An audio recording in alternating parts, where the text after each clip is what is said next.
Hey, what's up? It's Misha Danielle and welcome back to my channel. Today's video is a little bit different than my typical videos, if you will. I don't know. I feel like all people of color, I feel like this past week was a trying week for us. I feel like more than anything, we wanted to cling on to our brothers, our husbands, boyfriends, sons, more than anything because of the incident that occurred in Minneapolis involving George Floyd's murder. And I feel like with this trying week, there's been a lot of dialogue. There's been a lot of talk about the incident. Everybody feels a certain way. I don't know, the fact that that disturbing video, which plays in my head constantly, I stumbled across the video just scrolling on social media.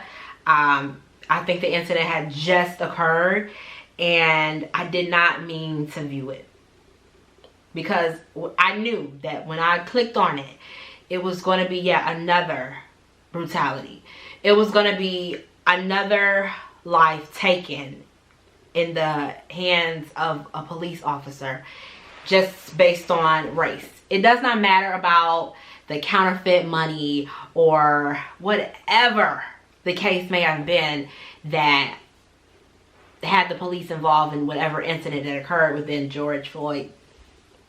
I find myself thinking about the incident more than ever. I find myself having flashbacks. I find myself worried about the future. You know, we're currently experiencing a pandemic, and the crazy part about it is that there's no cure as of now. There's no cure for this, none whatsoever. And the fact that we are sitting in our living rooms, most of us are still quarantined at home, and we're trying to spend time with our families and make those bonds and connections that we never had the opportunity to make until now. And we see something like this on our TV. You know, growing up, a person of color, a person who's already oppressed by the time that they're born, it is hard. Now, I know every person's walk, every person's journey is differently, but one thing that people of color, especially African Americans, what we can relate to is that you will never understand until you have truly walked a day in our shoes. I think the concept of white privilege is more prevalent now than more than ever. That I have people who have actually acknowledged their white privilege and they never have before. And I just feel like, you know, when we were watching this on the news and seeing him lie on that ground, and I'm not going to share that clip with you because I'm pretty sure by now you have seen it. I'm pretty sure by now you may have been disturbed. You may have been disturbed by it. You probably are disgusted by it. It's saddening, it's sickening. And it's just something that it is hard. And I think what bothered me the most is that one of my friends who acknowledged her privilege, she posted this on Instagram, and this is what I'll share. And she posted it on, she posted on her Facebook page. And when I saw it, I knew I had to share it on my story. And you know, I love these cartoons, the political cartoons, because they get to the point. Still separate and unequal. And then, you know, you see this man here, he doesn't think COVID-19 is existing. He believes it's a hoax. I mean, look at his paraphernalia. You know, you're violating my freedom. I can't breathe. He's waving around this mask here because he's saying he can't be himself because he has to cover himself up because of this disease here that there's no cure for, but it doesn't exist because he needs to be out and free. And then you, on the other side, you have George Floyd lying on the ground saying the exact same thing. You're violating my freedom. I can't breathe. And then you see this officer, his knee on his back of his neck, cutting off his airwaves. Just cutting it off. That's what got me. That is what got me. And when I posted this on my Instagram story, Instagram hit me with this message. They said my story goes against community guidelines. And I felt really different about that. I've never had that happen to me. I post a story and it goes through for 24 hours and it's gone. So I'm wondering, why did Instagram take this from my story? They took it down. because I violated the community guidelines. Has this image been used negatively? Or is someone complaining about what's really true? I felt some type of way, you all, because I felt that we need to have this realization that there's people out here that think their freedom is being violated when there's this other person right here whose freedom is violated because he's just trying to do whatever he has to do to make sure he goes home that night. And I feel some type of way about that officer, you all. The fact that he saw people filming him and he felt he was obligated, like, go ahead and film me, I'm going to do this. He had no regards to this man who, rumor has it, two of them worked together. Maybe not in the same capacity. One was inside security, one was outside security. I'm seeing that on People magazine today. That he's saying, I have the right to do this. Man down here is nothing. That's what I feel like he felt. He's nothing. There's no value down here. I'm gonna press my knee down a little harder as you continue to record your videos. It's sickening.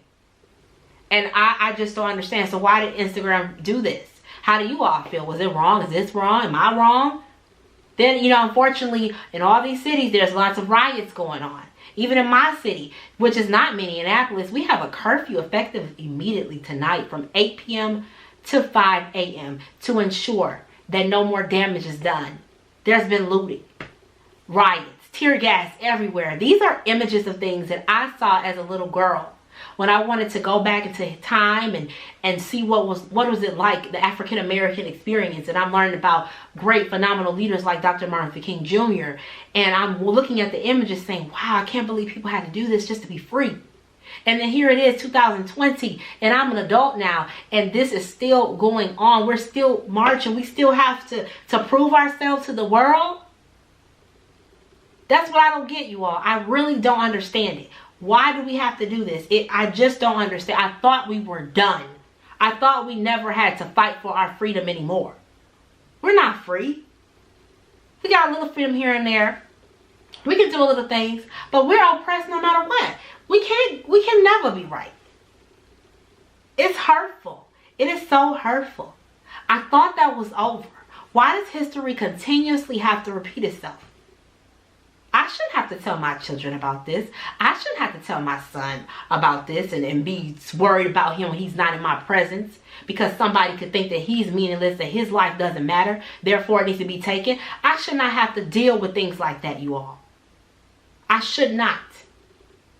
We have to just live like this. I don't understand it. We're marching. There's riots. And then people are out here masked and unmasked. And this virus is still going on. We're still fighting. We're fighting for a cure. And we're fighting for our rights. Black Lives Matter. We shouldn't have to do this. This is a pandemic.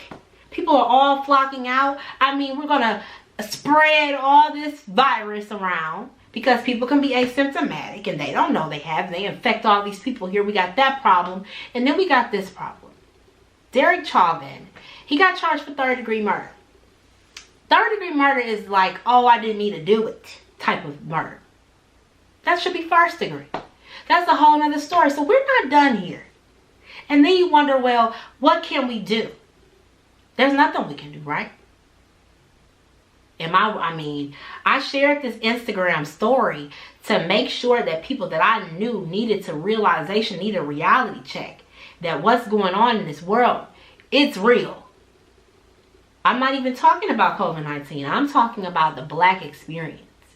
I'm talking about walking out your house or going into a community or a neighborhood that's not of your own and you're getting eyes because you're different.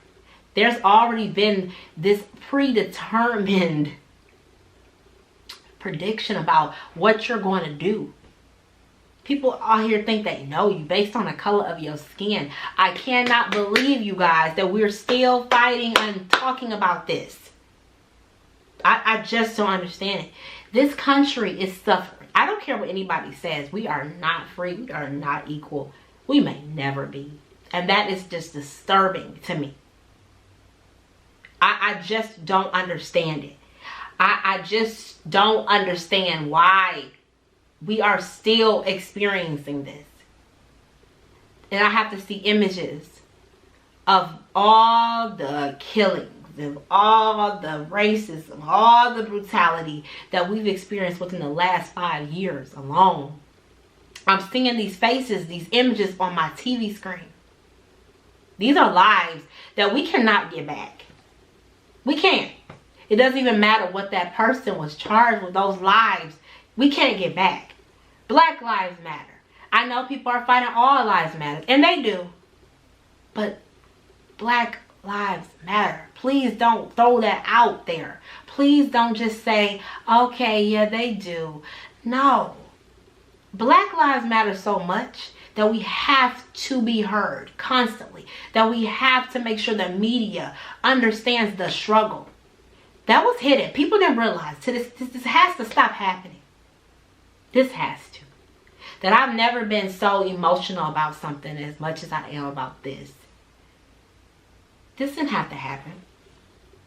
They could have very well given that $20 bill back to Mr. Floyd and said, sir, this is counterfeit. We cannot help you. I've worked in customer service, you all, and I know every company's policy is different, but when you're presented with a fraudulent amount of money, you give it back to the person or you hold on to it. It depends. But, you know, to get the police involved and to say that this human right here is less than, sometimes you can get counterfeit money and not even know it. But it doesn't even matter about the situation. It's the fact that the police confronted a black man and pinned him down. People always say, well, if he would have just complied with the police, he would still be alive. No. See, people like Derek Chauvin, they get off displaying their racism. They want you to suffer. They want to pester you because they don't like the color of your skin. You're worthless. I'm going to make this brief, you guys, because I could go on and on and on and on about this topic. But I just need to know your thoughts down below. Was Instagram wrong? Am I wrong for spreading this? Is this cartoon wrong? I just see these images in my mind. And I can't get it out of my mind. I can't. It can't go away. And if this continues, it's never going to go away. Time is going to pass by. And yes, it might be quiet again. But it's going to happen again. It's going to happen again. If this does not be addressed. And that we make it known that this will not be tolerated. You got racism in your heart. You feel that way. Keep it behind closed doors, but don't act on it. You don't have to love everybody. You don't have to like everybody. But you need to accept everybody for their differences. I've met people, you all, from all different ethnicity, races, cultural backgrounds. And I've heard stuff about it, but I never met anybody that fit within that. And all those stereotypes, they mean nothing until you get to know the person. I didn't judge. I wanted to know more about the different cultures and background. I'm all about diversity. I'm open-minded. And you don't even have to be open-minded to accept people for who they are. It's burning me up. It's burning me up. And I'm just tired of it. And I know that many of you are tired of it too. When will it stop, you guys? When will it stop? Because I fear the future. I do. Thank you guys so much for watching this video. I appreciate your comments. I appreciate your feedback. Let's interact about it. Let's talk about it. And let's hopefully let this be one day to end. It has to end. I'll see you all in my next video. Bye.